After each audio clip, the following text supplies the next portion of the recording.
Hello students, स्वागत है आप सभी का हमारे यूट्यूब चैनल पे और हमारे offline coaching centre sky competitive पाठशाला हजारीबाग में।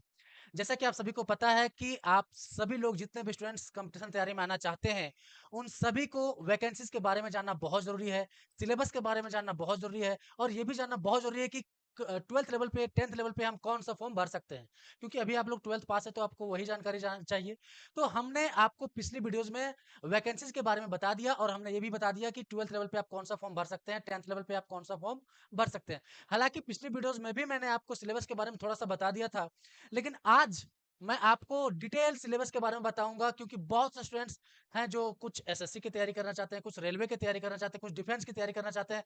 तो मैं इस वीडियो में आप सभी लोगों को पूरा डिटेल सिलेबस बताने वाला हूं, तो आप लोग वीडियो के अंत तक बने रहिए और रेगुलर वीडियोस पाने के लिए आप लोग हमारे इस यूट्यूब चैनल से जरूर जुड़ जाइए, क्योंकि आपको सारी जानकारी इस यूट्यूब चैनल पे मिलेगा। सबसे पहले आप देखिए कि स्काई कॉम्पिटिटिव पाठशाला, ये जो हमारा ऑफलाइन कोचिंग सेंटर है हजारीबाग में, जहां से आप एसएससी रेलवे डिफेंस इन सब की तैयारी कर सकते हैं। इसमें आज हम आपको डिस्कशन करने वाले हैं कि कंप्लीट सिलेबस क्या होगा और कौन कौन सब्जेक्ट आपको पढ़ना होता है। ठीक है, आगे बढ़ते हैं। चलिए, सबसे पहले आप देखिए कि सब्जेक्ट्स कौन कौन सा हम पढ़ेंगे। सब्जेक्ट्स में होता है, एक मैथ होता है, रीजनिंग होता है, इंग्लिश होता है, जीके जी होता है जिसको हम लोग जीएस बोलते हैं, और एक होता है जनरल साइंस। तो अब आप समझिए कि कैसे हम इन सब चीजों को कैसे पढ़ते हैं। ये जो मैथ है वो एसएससी, रेलवे, डिफेंस, कोई भी एग्जाम्स हो, हर एक एग्जाम्स के लिए इंपॉर्टेंट है।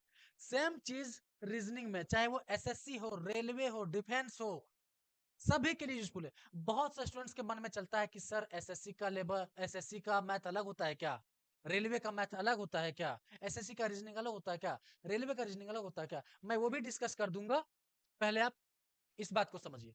तो एसएससी, रेलवे, डिफेंस, मैथ सब में पढ़ना है, रीजनिंग आपको सब में पढ़ना है। इंग्लिश, इस चीज को जब आप देखेंगे, इंग्लिश इंग्लिश जो है आपको एसएससी में पढ़ना है, रेलवे में नहीं पढ़ना है। रेलवे में आपको नहीं पढ़ना है। तो जितने भी स्टूडेंट्स रेलवे की तैयारी करने वाले हैं, अगर उनका इंग्लिश वीक है, इंग्लिश उनका दुश्मन है, तो आप इंग्लिश को अवॉइड कर सकते हैं। ठीक है, जीके जीए ये आपको हर एक एग्जाम में पढ़ना होता है। इसमें आपको क्या क्या पढ़ना होता है देखिएगा। इसमें आपको पढ़ना होता है history, geography, polity, economics, current affair, जिसको हम लोग बोलते हैं क्या, जनरल अवेयरनेस, सामान्य जागरूकता। इसके बाद आपको स्टैटिक पढ़ना होता है। स्टैटिक में क्या होता है भाई, जैसे बोलेगा ताजमहल किस पत्थर से बना हुआ है, फलाना मंदिर कहाँ है, इन सब सारी चीजों को पढ़ना होता है। लेकिन अभी हिस्ट्री, ज्योग्राफी, पॉलिटी, इन सब का वेटेज थोड़ा कम हो गया है। पढ़ना तो पड़ेगा लेकिन वेटेज थोड़ा कम हो गया है। करंट अफेयर का वेटेज ज्यादा बढ़ गया है। ठीक है, एसएससी और रेलवे में अभी हम आगे भी डिस्कस कर देंगे। डिस्कस यहीं पे कर देते हैं, एसएससी में क्या है और रेलवे में क्या है।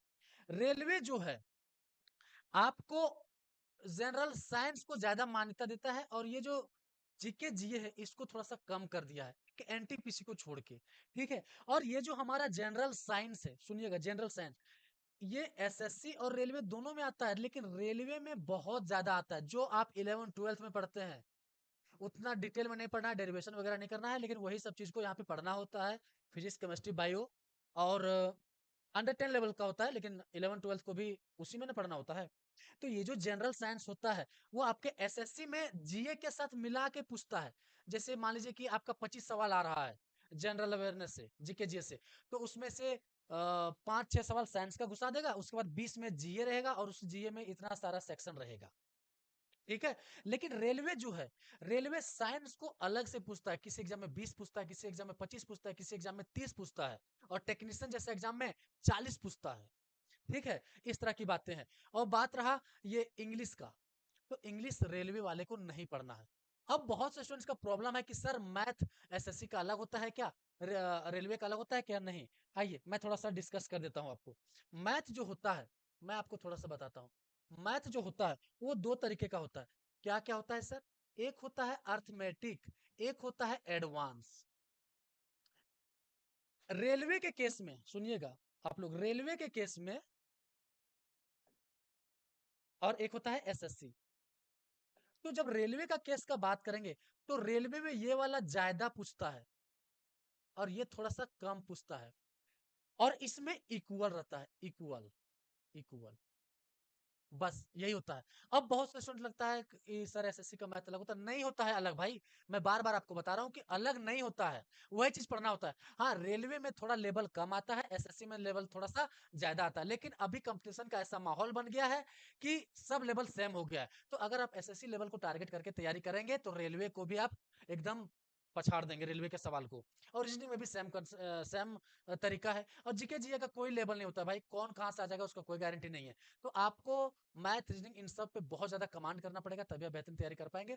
तो आज का वीडियो जो हम आपको दे रहे हैं वो इसी सिलेबस के बारे में था। हम बहुत दिनों से सोच रहे थे कि कब आप लोगों को सिलेबस बताएं, क्योंकि बहुत से स्टूडेंट्स का डिमांड था। तो आज ये सिलेबस हमने आपको पूरा डिस्कशन कर दिया है, आप लोग देख सकते हैं। आपके जो भी भाई बहन हैं, छोटे भाई बहन, या फिर कोई आपके कॉन्टेक्ट का कंपटीशन तैयारी करना चाहते हैं, तो आप उन्हें बता सकते हैं। ठीक है, हमारा ऑफलाइन सेंटर हजारीबाग में है, स्काई कॉम्पिटिटिव पाठशाला। Thank you.